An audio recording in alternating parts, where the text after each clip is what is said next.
ازيكم يا بنات، عاملين ايه؟ يا رب تكونوا كلكم بخير. دي النهارده هيكون عن رايي في كل المنتجات اللي انا خلصتها دي.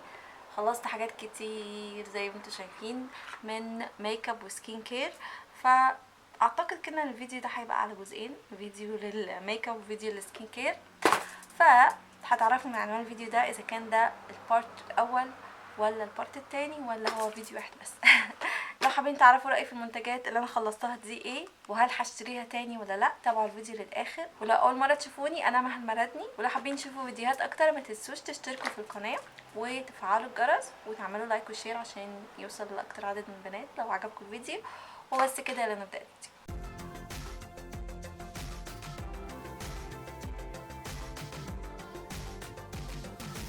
تعالوا نبدا بالسكين كير عشان حاسه ان السكين كير اكتر. عايزه اقول لكم المنتجات اللي انا خلصتها دي ما خلصتهاش مره واحده، انا مجمع فيها بقالي كتير، يمكن اكتر من سنه، فما تستغربوش ان هم كتير كده. يعني دول بقالي اكتر من سنه عايزه اقعد اصور الفيديو ده، وعماله ازود على الباسكت ده منتجات اكتر واكتر، فقلت لا خلاص لازم اقعد اصور لكم لان المنتجات بقت كتير بجد بطريقه اوفر. فاول حاجه قدامي هنا وهو المايسلر ووتر ده من براند اللي اسمها سيمبل، وقعد معايا كتير. ده كان 400 مللي، هو فاضل فيه كده. ده هايدريت اند جنتل ريموف ميك اب. تمام، ده انا ما كنتش جايباه من مصر وما اعتقدش ان هو متوفر في مصر، كنت جايباه من الامارات. انا اتكلمت عنه قبل كده كذا مره ان هو حلو جدا، ما كانش بيحسس لي بشرتي، كان بيشيل لي الميك اب بكل سهوله، بيشيل ميك اب العيون عادي، مش بيحرق لي عينيا ابدا، بيشيل الميك اب العادي. لكن لو حاطه حاجه ووتر بروف او حاجه مثلا روج مات او كده، لا كان ممكن تقعدي شويه عشان يتشال. الحاجات اللي بتبقى مات زي الارواج المات، او لو حاجه ووتر بروف تحتاج حاجه تكون فيها زيت او كده، ده مفهوش زيت، ده كان اللي هو كله حاجه واحده ميه كده. فكان حلو معايا، مبسوطه ان انا خلصته ومبسوطه ان انا جربته. لو لقيتيه قدامك هيبقى حلو جدا تشيلي بيه الميك اب بشكل يومي كده او بتاع. ولكن انا دايما بقول لكم ان انا مش بكتفي ان انا اشيل ميك اب بحاجه زي كده بس، دايما بغسل بغسول عشان اتاكد ان بشرتي نظيفه مفيش اي ميك اب متبقي فيها. تاني حاجه برضو كنت جايباها من دبي، اللي هو السبراي ده اسمه موموسو. دي براند زي ميني سو كده عندنا، بس هم عندهم ميني سو موموسو، عندهم حاجات تانية كده كوري وصيني وحاجات تانية غيرنا. احنا عندنا ميني سو بس. المهم موموسو ده جربت منه كذا حاجة وفي حاجات كتير عجبتني من عندهم.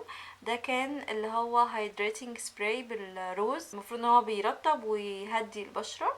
كان كميته 80 مللي، يعني كميته كويسة، ده تقريبا الحجم الصغير بتاعهم. كان حلو وبيرطب وخفيف، يعني كنت برضو ساعات احطه بعد الميك اب بيرطب شوية، بس لازم اخلي بالي ان هو ما يجيش عند الاي شادو او كده عشان ما يخليش الاي شادو يكسر معايا. كان لطيف. طبعا مش هعرف اشتريه لان انا حاليا ما بسافرش دبي، بس لو انت في الامارات او كده وشفتيه هيعجبك، لانه خصوصا ان هو سعره كان رخيص، مش فاكره كان بكام بس كان رخيص جدا. يعني المنتجات بتاعتهم عامه اسعارها رخيصه اصلا. تمام، نخش على حاجه بقى من مصر.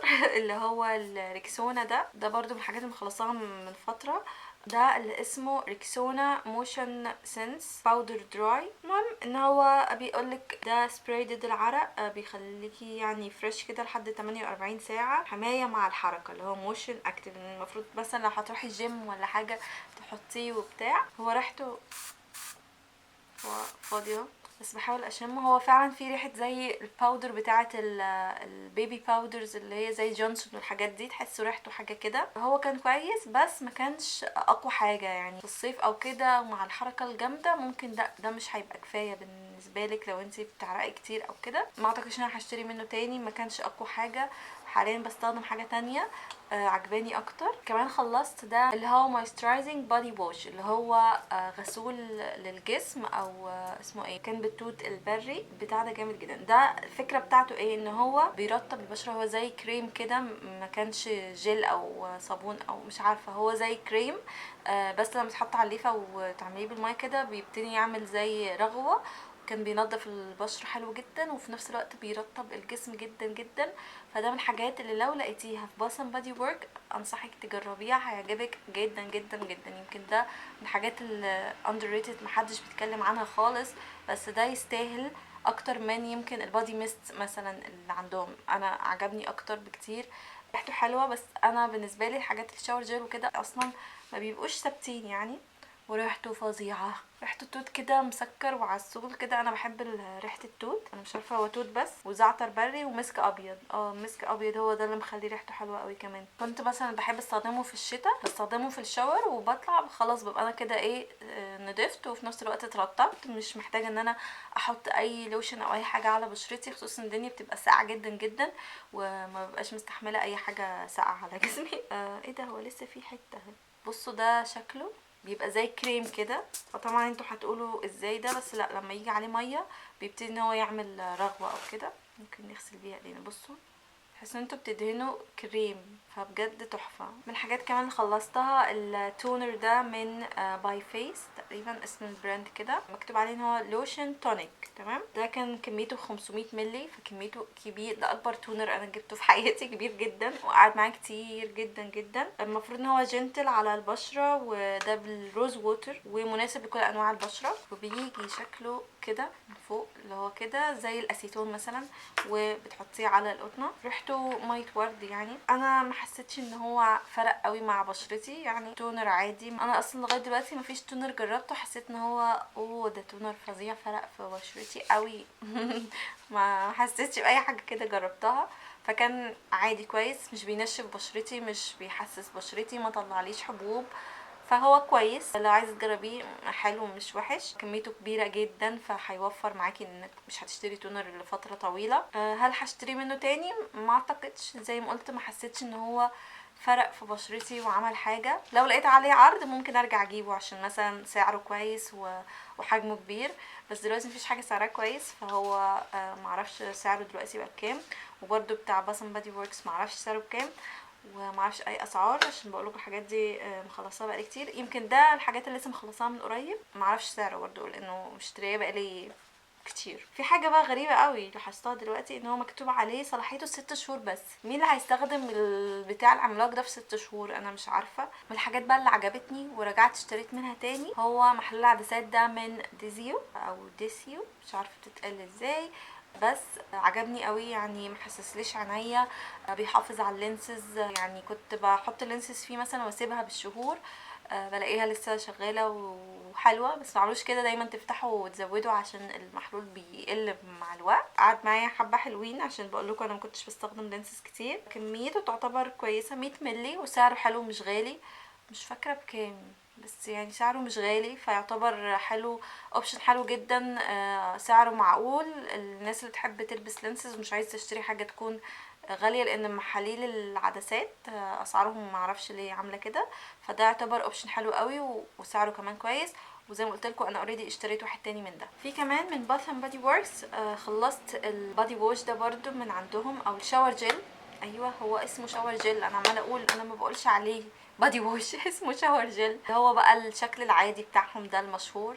ده كان اسمه وينتر كاندي ابل. معرفش برضو الشكل ده لسه موجود ولا لا، لان هم دايما بيجددوا، بيجيبوا اشكال او بيعملوا روائح جديده مختلفه. اغلب الحاجات بتاعت باث اند بادي وركس اصلا فيها شيا باتر وفيها فيتامين اي. العطر الموجود فيه هم كاتبين هو فيه تفاح احمر وبتلات ورد الشتاء وقرفه وزبده شيا الالوه ده مش عارفه وفيتامين اي، وان البتاع ده مفضل في الاعياد على مدار 20 سنه. ماشي، هو ريحته كانت حلوه جدا. هما اصلا يعني بيعملوا روائح حلوه، يعني ريحته حلوه ومسكره، بس مش الريحه اللي هي تضايق او تحسي انك عامله كده مثلا، كانت ريحته حلوه وعجبتني. ده كميته 295 مللي، فكميته تعتبر كويسه معقوله، وبيقعد حبه يعني كويسين، مش بتحتاج منه كميه كبيره لما تيجي تستخدميه، يعني النقطه منه بترغي كتير. زي ما قلت لكم انا بالنسبه لي الحاجات اللي هي شاور جيل وكده ما بحسش ان هي روحتها ثابته قوي، اوريدي انا بشطفها بالميه اصلا، فالريحه بتاعتها ما بتقعدش كتير. طيب في شيت ماسكس هنا، واحد من ميني سو،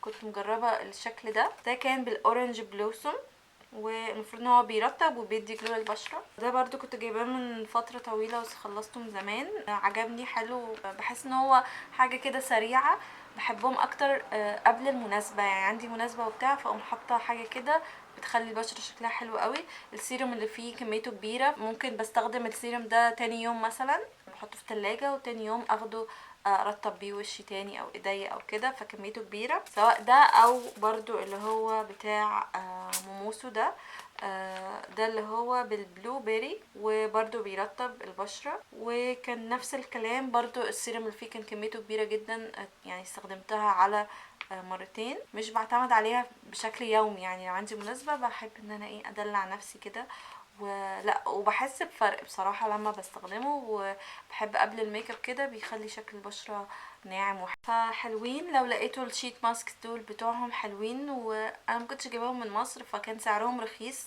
معرفش في مصر سعرهم ايه اصلا، معرفش متوفر في مصر الشيت ماسك بتاعت ميني سودا ولا لا. من الحاجات اللي انا خلصتهم وكنت عايزه اعمل عليهم فيديو اصلا لوحدهم، وهي المجموعه دي من لوريال اللي هي الهايلرين اكسبرت، السيرم والنايت كريم وكمان الاي كريم بتاعهم. ده من الحاجات اللي انا جربتها وعجبوني جدا جدا جدا. هكلمكم عن ايه. اول حاجه نبدا بالسيرم. ده اللي هو سيرم هايلورونيك اسيد، في نسبته 1.5 هايلورونيك اسيد، كميته 30 ملي. من الحاجات اللي انا حبيتها جدا جدا جدا، بيرطب البشره حلو قوي. لما بستخدمه بحس فعلا بفرق، ان بشرتي طريه كده وحلوه ومترطبه.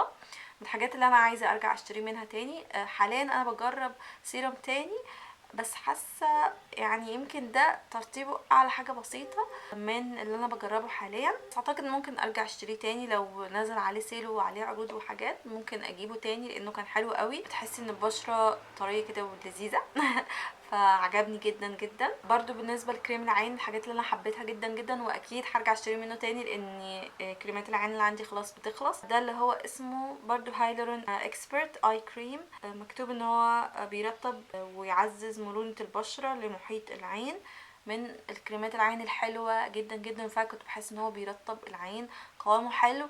البشرة بتمتصه بسهولة سواء السيرم او الكريم العين. وبرده كنت بحس فعلا بفرق، وبيبقى شكله حلو تحت الميك اب، فكان حلو جدا جدا معايا. كميته 15 مللي، فيعتبر كميته حلوة، يعني تقريبا كميته زي اي كريم للعين. السيرم ده بصوا هو فاضل فيه فسفوسه صغننه، فانا مش هرميهم يعني هستخدمهم، بس قلت اوريهولكم لان هو يعتبر خلصان. ونفس الكلام بالنسبه لكريم الليل، فاضل فيه لحستين، فقلت برضو اوريهولكم مع المنتجات اللي انا خلصتها، بس متقلقوش هخلصهم يعني مش هرميهم. ده النايت كريم، انا مجربتش الداي كريم بتاعهم بس جربت ده وحبيته جدا جدا جدا. هو تقيل شويه فعشان كده هم عاملينه نايت كريم. كنت فعلا بحس برضو بفرق لما بحطه وانام واصحى الصبح، بحس بشرتي طريه ناعمه جدا مترطبه جدا، كاني شاربه ميه كتير قوي قوي. كميته 50 مللي، يمكن ده الحاجه الوحيده اللي وحشه فيه ان كميته حسيتها صغيره، حسيته خلاص بسرعه بالنسبه للسيرم وبالنسبه للكريم العين، يعني ده مش بيقعد كتير. مش عارفه هشتري منه تاني ولا لا، بس اللي انا اكيد هرجع اشتري منهم تاني هما السيرم وكريم العين. هما فعلا كاتبين عليه ان هو بيعمل زي بلامبينج، بيخلي البشره يعني مرنه كده وطريه وحلوه فهم فعلا بيعملوا كده يعني، وانا حسيت ان هم يستاهلوا الضجه اللي عليهم، لان هم اوريدي بيعملوا اللي هم بيقولوا عليه، مش منتج كده وخلاص. من الحاجات بقى اللي كانت ضجه على الفاضي واللي عملت عنه ريفيو لوحده هتلاقوه على القناه، كان لسه عامله الريفيو من قريب، وعندي منه ازازه ثانيه متدبسه فيها. السيروم ده من جارنيل، هو بتاع فيتامين سي، ده كميته 30 مللي. برضو المفروض ان هو بيفتح لك البشره، يشيلك لو في اثار بقع، اثار نمش، اثار معرفش ايه. طبعا الحاجات اللي بتفتح البشره دي مش ان هي هتفتح لك لونك الاصلي، المفروض لو عندك مشكله في بشرتك بتظبطها يعني، او لو انتي مسمريه مثلا شويه من الشمس ممكن يفتحك يرجعك للونك الاصلي او كده. انا ما حسيتش ان ده بيعمل معايا اي حاجه، وترطيبه كان خفيف يعني، كان بيرطب حاجه بسيطه قوي قوي، ما كانش حاجه فظيعه. مش هرجع اشتريهم وما انصحش حد ان هو يشتريه يعني. من الحاجات اللي بشتريها على طول ودايما موجوده معايا في الفيديو بتاع المنتجات اللي بخلصها هو الغسول ده من ايفا، اللي هو مزيل الميك اب وغسول البشره. وده اللي هو بالجليسرين. انا بستخدمه في زي ما قلت لكم، الاول مثلا ممكن بشيل الميك اب بالمايسلر ووتر ده، وبعد كده بشيل الميك اب تاني بده، واغلب الوقت بشيل ده اكتر يعني، لانه ده بحب ان انا اغسل بيه وشي كله واسيح الميك اب كده كله وافرك الميك اب عشان يتشال، وبعد كده بغسول تاني بقى بشيل وانضف اكتر. انا بحس كده ان بشرتي فعلا نتفت لما بستخدم اتنين، على الاقل اتنين يعني غسولين، ده ومعاه واحد تاني. ده حلو ان هو مش غالي فمتوفر، بيكسر الميك اب بيشيله بسهولة، وبيسهل عليا لاني مش بضطر ان انا اخد قطنه واقعد امسح واحده واحده ومش عارفه ايه، لا بينجز معايا يعني، ومش بينشف لي بشرتي، فحلو قوي فعلا. من الحاجات اللي مبقدرش استغنى عنها دايما هتلاقوه موجود في الفيديوهات بتاعه المنتجات اللي خلصتها. يمكن خلصت كذا واحد منه بس ايه سبت لكم واحد بس عشان اوريه لكم ان هو موجود برده في الفيديو ده. خلصت كمان الليب بالم دي من تشاو اللي هي بجوز الهند. كنت عامله فيديو مقارنه بين ليب بالمز كلهم اللي جربتهم، وكنت بتكلمه برده عن الليب بالم دي وقد ايه ان هي تحفه. زي ما شايفين انا مخلصاها للاخر خالص وواخده كل حاجه جواها. انا بيعجبني دي اكتر اللي هي بالجوز الهند اكتر من الحاجات اللي فيها الوان. بترطب كويس وسعرها حلو، ما فيهاش اي مشكله يعني، يمكن بس الباكجينج بتاعها بيتكسر بيتبهدل بسهوله. في كمان السان بلوك ده من لاروش بوزي، ده اللي هو كان 50 بلس. ده يمكن من احلى السان بلوكس اللي انا جربتها. جربت انواع كتير وبفكر اعمل لكم مقارنه بينهم كده، بس مبدئيا كده ده كان احلى واحد فيهم في ان هو فعلا بيخليكي ما تسمريش. ان انا لو قعدت في الشمس وانا حطاه ببقى يعني ضامنه بنسبه مثلا ايه 70% ان انا مش هسمر. طبعا ايه ما تحطيهوش وتفضلي قاعده في الشمس طول اليوم وطول النهار، بس انا بحط مثلا وبقعد في الشمس مثلا اني نازله مثلا وقت الشمس ولا حاجه، وقت الشمس الصبح نازله الصبح وفي شمس بحطه وما كنتش بسمر وبحس ان انا فعلا بشرتي متحافظ عليها. فهو يستاهل، بس سعره دلوقتي لا مش يستاهل. فانا بجرب كذا صن بلوك تانيين. في صن بلوك دلوقتي بجربه وعجبني جدا، بس لان احنا في الشتاء لسه الشمس يعني ايه ما جمدتش كده معانا، فعايزه اجربه لكم برده كمان في الصيف واقول لكم عنه ريفيو مفصل، بس هكلمكم عنه قريب قوي. كانت مشكلتي معاه ان هو انتي شاين، يعني كان مناسب اكتر للناس اللي بشرتها دهنيه، فهو كان ناشف شويه معايا، يعني عشان افرده على بشرتي كنت كده كنت لازم ابقى مرطبه كويس تحتيه عشان يبقى سهل معايا. غير كده هو كان حلو لان انا بشرتي جافه شويه او مختلطه مايله للجافه، فده مناسب اكتر للناس اللي بشرتهم دهنيه يعني. واخيرا اخر حاجه في السكين كير انا اسفه على المنظر ده، اصلا هو مطرب قوي كده بس هو مرمي هنا بقاله كتير، اللي هو الفيس اويل ده اسمه سكين ثيرابي اويل، ده من بالمرز تمام. ده فيه فيتامين اي، هو مكتوب عليه حاجات كتير قوي. مكتوب ان هو فيه كوكو باتر، فيه ريتينول، فيه فيتامين سي، والمفروض ان هو كمان انتي ايجينج السكين، يعني المواد دي بتحافظ على البشره ان هي ما تعجزش بسرعه وبتاع. انتوا زي ما شايفين هو ما خلصتوش للاخر، في حبه كده تحت بس هو للاسف expired، فمش هعرف ان انا استخدمه. ده من المنتجات اللي بصراحه كانت تقيله شويه على البشره، وكان ترطيبه حلو جدا وكان كويس، بس كنت بحس ان هو تقيل فما كنتش بلجأ ان انا استخدمه كتير بسبب ده للاسف يعني. ما خلصتوش. انتوا عارفين انا بحبش ارمي حاجه يعني، خصوصا الايام دي والحاجات كلها اسعارها مولعه يعني. ما اعتقدش انا هشتريه تاني للسبب ده، لاني ما كنتش بايدي بتيجي عليه لسبب انه تقيل على البشره شويه. فانا استخدمته يعتبر كتير قوي اللي انا استخدمته، لان انت بتحتاجي منه بالظبط نقطتين تلاتة كده وكفايه. وتقريبا كده دي كل حاجات السكين كير اللي انا خلصتها الفتره الاخيره، مثلا اخر سنتين. طبعا الفيديو طويل جدا فهخلي ده الجزء الاول من المنتجات اللي خلصتها كله حاجات سكين كير، والجزء التاني هيكون حاجات الميك اب، فاستنوه هينزل بعد الفيديو ده كده بيوم ولا حاجه. وبس متنسوش لو عجبكم الفيديو واستفدتوا منه تعملوا لايك وشير مع اصحابكم. اشوفكم ان شاء الله الفيديو الجاي. مع السلامه.